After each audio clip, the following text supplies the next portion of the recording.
Shalom, selamat malam. Kami dari Jakarta City Care senang bisa berjumpa kembali dengan Sobat Prestasi dan pemirsa Bible TV yang dicintai oleh Tuhan. Setengah jam ke depan ini saya pelayan Tuhan Arasia Haan akan menemani Sobat Prestasi dalam mempelajari firman Tuhan, menggali firman Tuhan dengan tujuan agar kita hidup sesuai dengan firman Tuhan. Sebelum kita melangkah lebih jauh, mari kita berdoa sejenak. Segala kemuliaan, kehormatan, kejayaan, dan keagungan bagi Tuhan kami, Yesus Kristus. Untuk mula Tuhan acara siaran malam hari ini. Berkatilah acara ini dari awal sampai pada tamatnya. Untuk kemuliaan-Mu berfirman bagi kami. Dalam nama Yesus. Amin. Sobat Prestasi dan bisa Bible TV yang dicintai oleh Tuhan, senang bisa berjumpa malam hari ini dalam acara Dia Buka Jalan Saat Tiada Jalan. Kalau kita punya Alkitab, mari kita ambil Alkitab kita siapkan juga catatan kita. Kami terus mendorong dari studio ini, tiap kali kita mendengarkan firman Tuhan, mari kita belajar untuk mencatatnya dengan tujuan agar kita lebih mudah dapat mengulanginya. Kami meyakini kebiasaan kita adalah masa depan kita. Tema firman Tuhan yang akan kami sampaikan untuk kita malam hari ini adalah salib yang mengubah hidupku. Maksud tujuan kita mempelajari topik ini adalah agar setiap kita mengenal kasih karunia Tuhan. Malam hari ini firman Tuhan kami ambil dari kitab Yesaya pasal yang ke-53 ayat yang pertama sampai ayat yang keempat. Mari kita ambil Alkitab kita, kami akan membacakannya untuk kita malam hari ini. Demikian firman Tuhan. Siapakah yang percaya kepada berita yang kami dengar? Dan kepada siapakah tangan kekuatan Tuhan dinyatakan?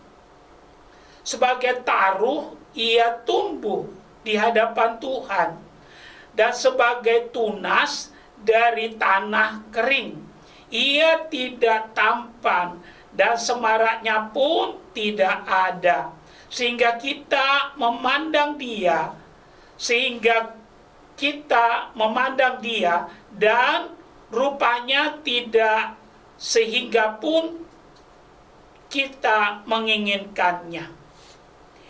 Ia dihina dan dihindari orang, seorang yang penuh kesengsaraan dan yang biasa menderita kesakitan. Ia sangat dihina sehingga orang menutup mukanya terhadap dia. Dan bagi kita pun dia tidak masuk hitungan. Ayat terakhir, tetapi sesungguhnya penyakit kitalah yang ditanggungnya, kesengsaraan kita yang dipikulnya. Padahal kita mengira dia kena tulah, dipukul dan ditindas Allah. Sebegitu jauh pembacaan firman Tuhan buat kita malam hari ini. Yang diberkati oleh Tuhan adalah mereka yang mendengarkan firman Tuhan dan yang melakukan firman itu dalam kehidupannya. Salib yang mengubah hidupku.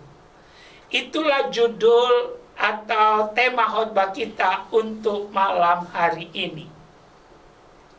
Sebagai pendahuluan, kami mengutip 2 Timotius pasal yang ketiga, ayat yang ke-16. Dikatakan, segala tulisan yang diilhamkan Allah bermanfaat untuk mengajar, menyatakan kesalahan, memperbaiki kelakuan, dan menuntun orang kepada kebenaran.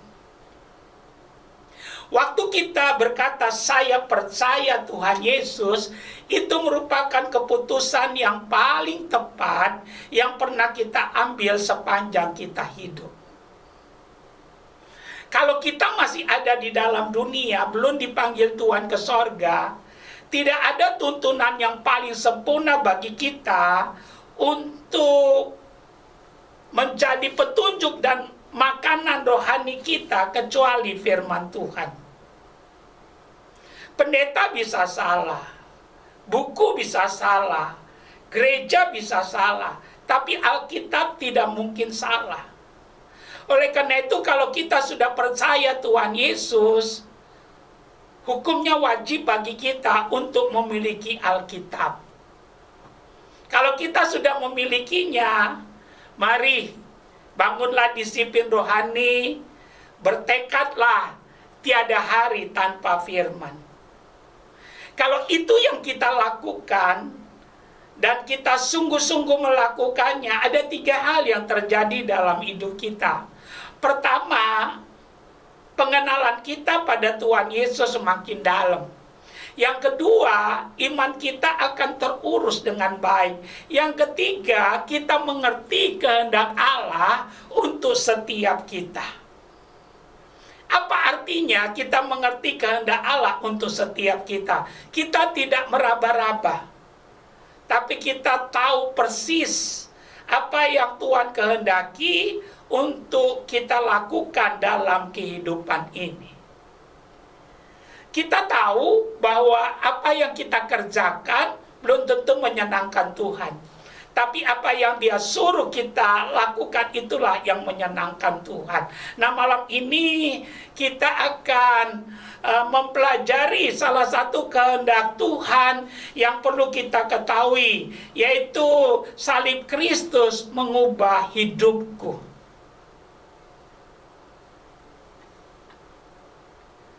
Kalau kita bicara tentang salib, ada 3 hal yang kita perlu ingat. Bahwa kematian Tuhan Yesus di kayu salib adalah untuk menggantikan kita, menebus kita, memperdamaikan kita dengan Bapa di sorga. Waktu kita percaya kepada Tuhan Yesus, kita dipindahkan dari gelap kepada terang, dari kematian kepada kehidupan, dari kutuk kepada berkat. Nah, malam ini ada 4 hal yang kami mau bagikan, khususnya dari Yesaya 53 ayat 1 sampai ayat yang keempat tentang salib Kristus mengubah hidupku. Nah, kita mengetahui bahwa perjanjian lama itu bersifat nubuatan, dan perjanjian baru bersifat penggenapan. Dan kami pastikan bahwa apa yang dialami oleh Tuhan Yesus itu sudah dinubuatkan dalam perjanjian lama. Dan kita bersyukur apa yang terjadi. Tidak ada satupun nubuatan para nabi yang meleset tentang apa yang dialami oleh Tuhan Yesus. Kami penting menyampaikan ini buat kita, supaya mulai hari ini dan seterusnya jangan ragu lagi untuk berpegang dan melakukan apa yang Tuhan firmankan kepada kita. Karena terbukti tidak ada satupun yang meleset. Alkitab katakan langit dan bumi boleh lenyap, tapi firman Tuhan itu kekal adanya. Allah bukanlah manusia sehingga Dia berdusta. Apa yang Dia firmankan akan Dia lakukan sempurna dan segera. Nah, mari kita lihat ayat per ayat untuk kita dari Yesaya 53 ayat yang pertama. Dikatakan demikian, Siapakah yang percaya kepada berita yang kami dengar, dan kepada siapakah tangan kekuatan Tuhan dinyatakan? Kalau kita mempelajari ayat yang pertama ini satu nubuatan dari pelayanan dari Tuhan Yesus. Dan kita tahu apa yang terjadi. Tuhan Yesus ditolak. Haleluya. Kalau kita pelajari Alkitab kita, Tuhan Yesus itu ditolak oleh bangsanya.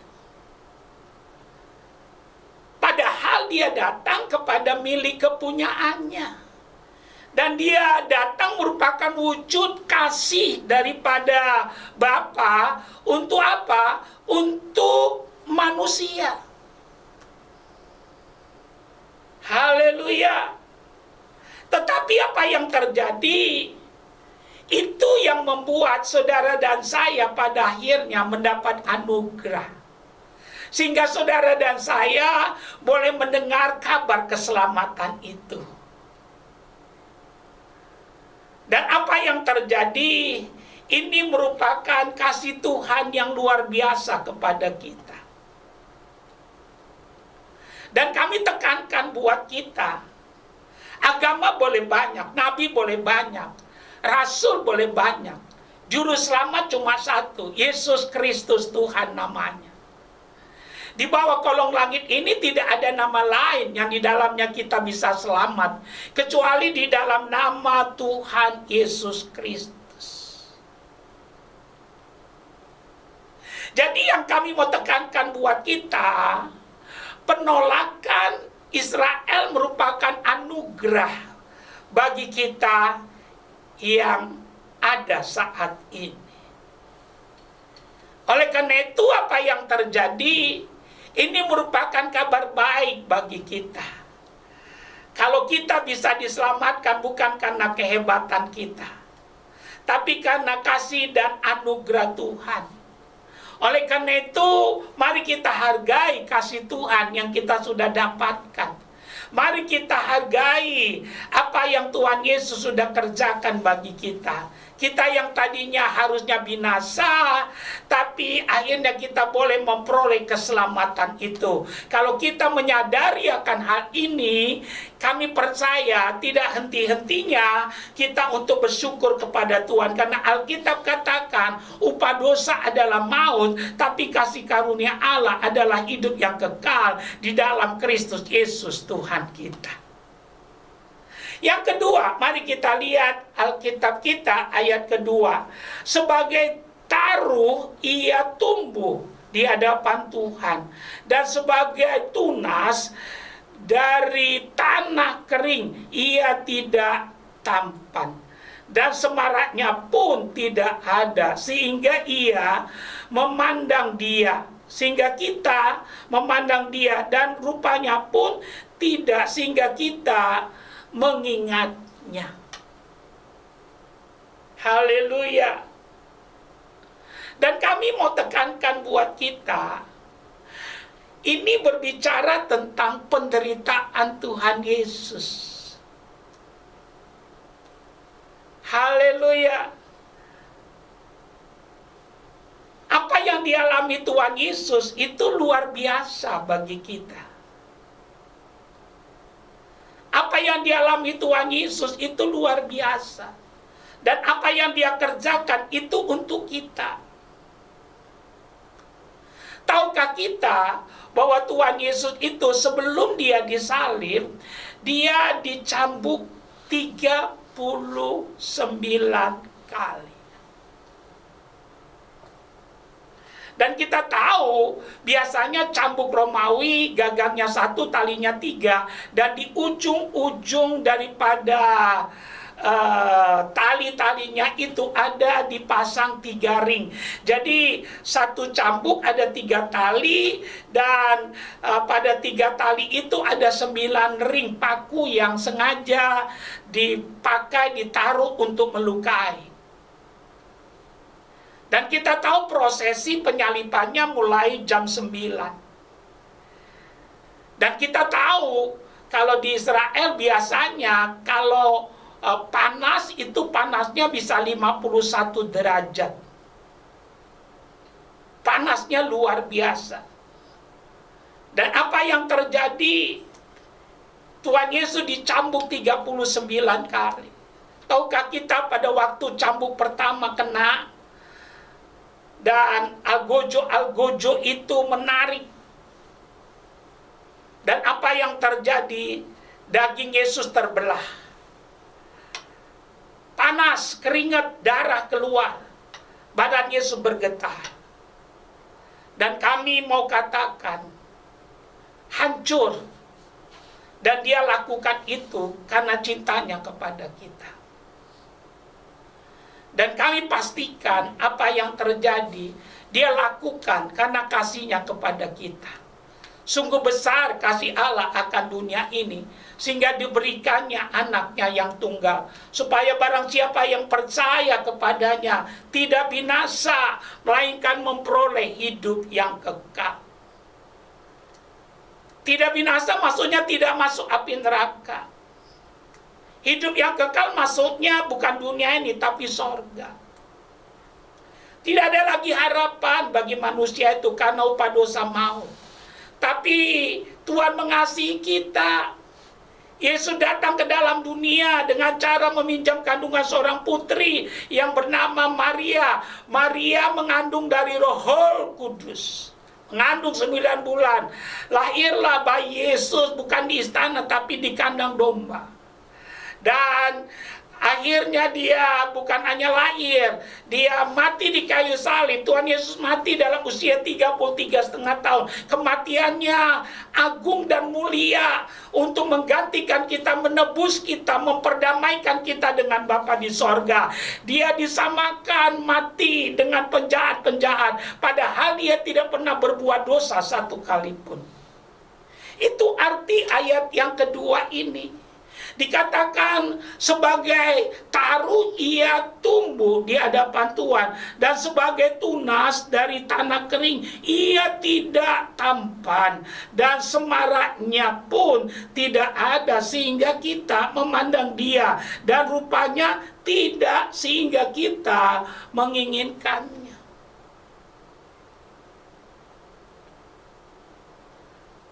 Jadi apa yang dialami Tuhan Yesus betul-betul berat sekali. Dan itu dia lakukan untuk saudara dan saya. Ada orang bertanya kepada kami, kenapa Tuhan Yesus harus mati untuk menebus kita? Karena kami pastikan upah dosa maut. Supaya kita kembali menjadi milik Bapa di sorga, Tuhan Yesus harus membayar kita lunas.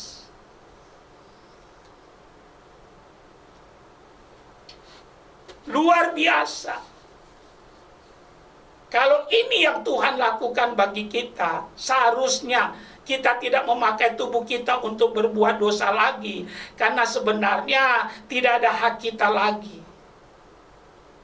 Kalaupun kita hidup hari ini, itu hidup karena anugerah Tuhan. Karena itu Paulus berkata, hidupku bukannya aku lagi, tapi Kristus yang hidup di dalam aku. Dicambuk 39 kali. Kalau kita lihat mahkota duri yang ada di kepala Tuhan Yesus, itu bisa tidak jatuh. Itu bisa tetap ada di atas kepala sampai Yesus mati. Kami mau katakan, itu karena duri-duri itu dipaksa masuk, ditekan oleh para algojo tentara Romawi pada waktu itu. Tahukah kita, luka di kepala berbeda dengan luka di kaki. Kenapa? Karena di kepala ada pusat saraf. Jadi sakitnya luar biasa. Darah mengalir, terus mengalir. Dan itu dia lakukan karena cintanya kepada kita. Hormat bagi Allah Bapa, hormat bagi anaknya, hormat bagi Roh Kudus. Kalau di rumah kita ada salib, coba lihat. kami mau katakan, seharusnya saudara dan saya lah yang ada di sana. Tapi dia rela mengambil hukuman yang seharusnya ditimpakan kepada kita, diambilnya di dalam dirinya. Diambilnya, dia yang menjalankannya. Sehingga saudara dan saya merdeka dan betul-betul merdeka. Kalau kita mengerti akan kebenaran ini, kami percaya kita akan berubah. Kita tidak pakai lagi tubuh kita berdosa.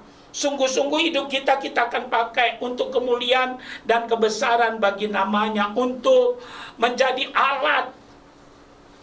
Untuk alat apa? Bersaksi. Karena kita sudah dapatkan dengan cuma-cuma, akhirnya kita boleh membaginya juga dengan cuma-cuma. Nah, kita lihat ayat yang ketiga, dikatakan ia dihina dan dihindari orang. Seorang yang penuh kesengsaraan dan yang biasa menderita kesakitan. Ia sangat dihina sehingga orang menutup mukanya terhadap dia, dan bagi kita pun dia tidak masuk hitungan. Biasanya orang yang disalib itu di pinggir jalan, di atas bukit. Kenapa harus di pinggir jalan? Memang sengaja supaya orang tahu siapa yang mati di salib itu. Karena biasanya orang yang disalib itu orangnya sangat terkutuk.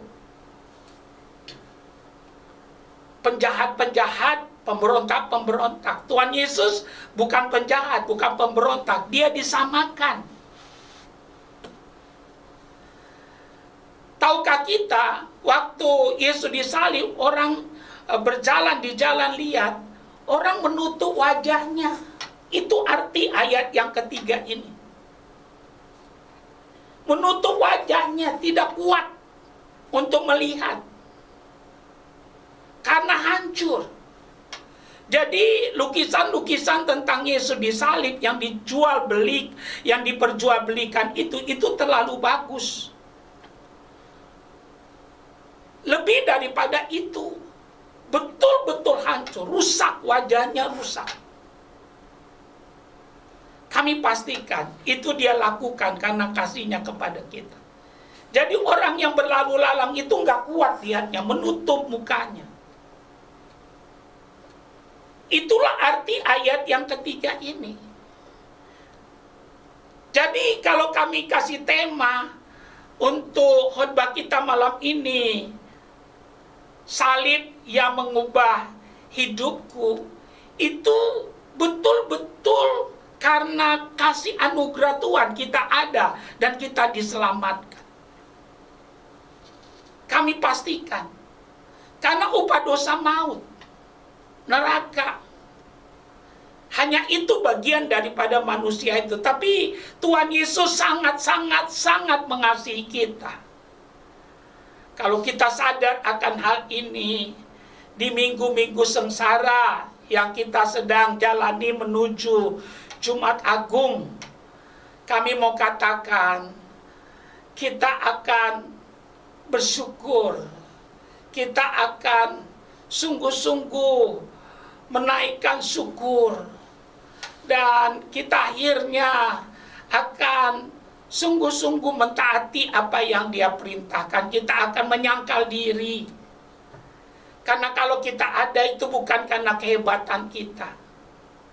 Percaya atau tidak, sorga gak mungkin lagi kita dapat. Karena upah dosa adalah maut. Tapi sorga jadi pasti.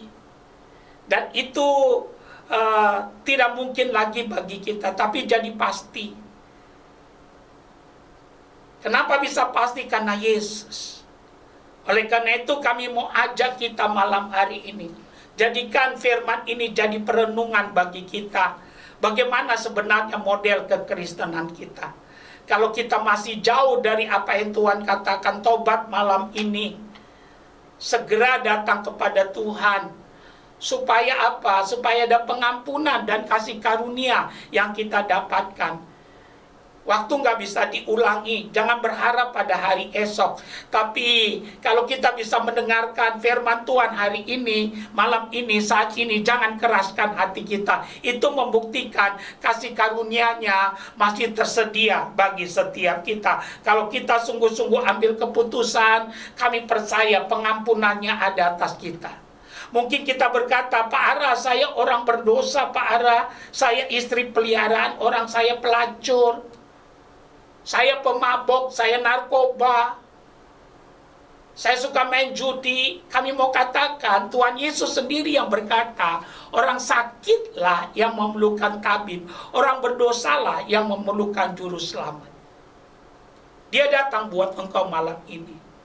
Datang kepadanya, tangannya terbuka, dan darahnya cukup untuk menguduskan dan menyucikan setiap dosa-dosa kita. Yang terakhir, mari kita lihat ayat yang keempat.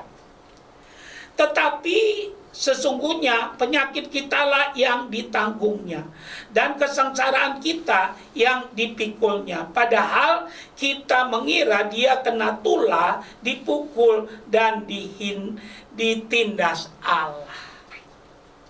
Ada istilah yang dipakai untuk penebusan Yesus bagi kita.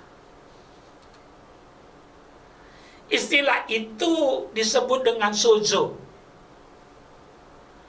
Ya, sozo itu ditulis di dalam Alkitab kita kurang lebih ada 41 kali. Komplit. Luar biasa. Haleluya. Apa yang Tuhan lakukan komplit bagi kita. Kalau kita lihat ayat yang keempat, tetapi sesungguhnya penyakit kitalah yang ditanggungnya. Jadi kematian Tuhan Yesus bukan hanya mengambil dosa kita, kutuk atas kita, tapi dia ambil penyakit kita dan kelemahan kita.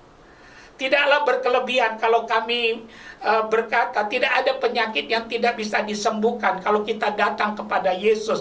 Karena Alkitab katakan sudah selesai. Penebusannya sozo komplit bagi kita. Terpujilah Tuhan yang sudah rela mati bagi kita. Memang kita percaya Yesus bukan karena dia bisa menolong, menyembuhkan, bukan. Kita percaya Yesus karena dia Tuhan yang sesungguhnya. Tapi di dalam dia tersedia apapun yang kita butuhkan. Karena pemulihannya seutuhnya atas kita. Bagi kita yang percaya, kita didudukan kembali pada dudukan kita yang semula. Jadi karya Yesus di kayu salib memanusiakan manusia. Mengembalikan manusia pada fitrahnya. Kalau kita sadari akan hal ini, di hari-hari minggu sengsara yang kita sedang jalani ini, kita akan sungguh-sungguh memuji, menyembah, bersyukur, merendahkan diri, dan sungguh-sungguh tobat. Kenapa? Karena apa yang dia buat kita nggak bisa balas dengan apapun juga. Kami simpulkan firman Tuhan untuk kita malam hari ini. Salib yang mengubah hidupku. Kami tidak tahu keberadaan kita bagaimana malam ini. Tapi tangan Tuhan terbuka. Tuhan berkata, marilah kepadaku, hai kamu yang letih lesu dan beban berat. Mungkin kau merasa dirimu berdosa. Mungkin kau merasa dirimu terikat. Kami mau katakan, datang pada Yesus. Malam ini dia panggil kita. Karena dia juru selamat dunia. Kalau kita mau malam ini datang kepadanya, dia akan mengubah hidupmu juga. Sehingga kita semuanya boleh menerima keselamatan yang daripada Tuhan. Tuhan Yesus memberkati. Amin. Kita sudah dengar firman Tuhan malam hari ini. Salib yang mengubah hidupku. Kami percaya hidupmu juga diubahkan oleh Tuhan malam hari ini. Teruslah setia kepada Tuhan karena ada upah yang Tuhan siapkan untuk kita yang setia. Kita masih ada waktu sedikit, kita mau gunakan waktu yang ada untuk berdoa. Ada 3 tahap doa yang kami mau lakukan. Yang pertama, kami mau tantang kita, bagi kita yang belum pernah menyerahkan diri kita, menyatakan iman kita untuk percaya pada Yesus tanpa paksaan. Kami mau menolong saudara, membimbing saudara. Nanti saudara boleh ikuti doa kami dengan sungguh-sungguh. Kalau itu engkau lakukan, malam ini malam keselamatan bagi kita. Nanti kami mau berdoa buat yang berbeban berat, yang sakit, dan yang terakhir kita mau berdoa syafaat. Taruh tanganmu satu di dadamu, ikuti doa kami. Tuhan Yesus, saya menerima firman Tuhan di malam hari ini. Ampunilah dosa, kesalahan yang saya perbuat. Saya mengaku saya orang berdosa yang akan binasa karena dosa pelanggaran yang saya lakukan. Malam ini saya mau menanggalkan semua dosa kejahatan yang saya lakukan. Saya buka hati saya serahkan diri saya kepada Tuhan. Saya mengundang Tuhan Yesus, masuklah dalam hati saya. Saya menerima dengan sadar malam ini Yesus Kristus menjadi Tuhan saya, juru selamat saya. Saya mau ikut Tuhan Yesus seumur hidup saya dalam nama Yesus. Kalau engkau sakit apapun itu, Yesus sanggup menyembuhkan engkau. Karena Tuhan berkata sudah selesai, oleh bilur-bilurnya kita disembuhkan. Taruh tanganmu satu pada bagian tubuhmu yang sakit. Contoh, kalau jantungmu yang sakit, taruh satu tanganmu, angkat tanganmu satu ke atas. Lakukan dengan sungguh-sungguh. Jangan lakukan kalau engkau tidak percaya. Tapi kalau engkau percaya, malam ini malam mujizat. Mari kita berdoa. Ya Tuhan, engkau melihat tangan-tangan yang ditaruh pada bagian tubuh daripada Sobat Prestasi dan pemirsa Bible TV yang sakit. Sebagai hamba Tuhan, hamba berdoa di dalam nama Yesus. Penyakit, roh penyakit, lenyaplah engkau. Oleh biru-biru Tuhan Yesus, jadilah sembuh. Dalam nama Yesus. Kalau engkau punya beban apapun itu, mari taruh kedua belah tanganmu di dadamu. Mungkin masalah rumah tangga, masalah pekerjaan, masalah apa saja. Yesus berkata, marilah kepadaku. Dia cukup bagi kita. Di dalam dia ada jawaban. Mari kita berdoa. Ya Tuhan, engkau melihat Sobat Prestasi dan pemirsa Bible TV yang meletakkan kedua belah tangannya di dadanya dimanapun mereka saat ini berada. Hamba berdoa di dalam nama Yesus. Tuhan meratakan gunung menimbun lembah, membuka pintu-pintu yang tertutup dalam hidupmu. Aku berdoa langit tembaga berlalu, awan gelap berlalu, turunlah hujan berkat atas hidupmu. Aku berdoa di dalam nama Yesus, Tuhan merubah padang gurun dalam hidupmu menjadi taman Eden. Ada mata air yang baru yang Tuhan bukakan. Ada mujizat dalam nama Yesus. Bagi mereka yang di LP, di rumah sakit, bagi mereka yang di jalan yang menyaksikan acara ini, Tuhan berkatilah mereka. Ada kuasa Tuhan yang turun. Dalam nama Yesus kami berdoa syafaat untuk Indonesia, dari Aceh sampai Papua, dari Sangir sampai Kupang. Shalom Tuhan turun atas Indonesia. Diberkatilah penduduknya, mata pencarian penduduknya, dan pemerintahannya. Berkati Presiden, Wakil Presiden, TNI, Polri, Kejaksaan, Kehakiman. Kami berdoa biar hukum boleh ditegakkan di negeri ini. Sejahtera Tuhan turun di atas bangsa ini. Kami berdoa bebaskan negeri ini dari korupsi, bebaskan negeri ini dari resesi, bebaskan negeri ini dari virus corona, penyakit berbahaya. Kami berdoa biar rumah sakit jadi rumah pemulihan, semakin tidak ada yang kena, semakin banyak yang sembuh. Akhirnya Indonesia bangkit, Indonesia pulih, Tuhan dipermuliakan. Berdoa buat gereja, ikat dalam kasih Kristus, saling menopang, saling membantu. Kami berdoa biar gereja jadi suara, bukan jadi gemah, jadi mercusuar di bangsa ini. Kami berdoa buat Panorama Suryo Pranoto jadi partner kami dalam pelayanan di radio ini. Tuhan memberkatinya. Hamba-hamba Tuhan dari gereja manapun dan keluarga mereka, Tuhan bungkus dengan kuasa darah Yesus. Jauhkan dari sakit penyakit virus corona. Kami berdoa cukupkan semua keperluan pelayanan mereka. Terima kasih Tuhan. Kami berdoa, bersyukur, kami kembalikan pujian hanya kepada Tuhan. Dalam nama Yesus. Haleluya. Amin.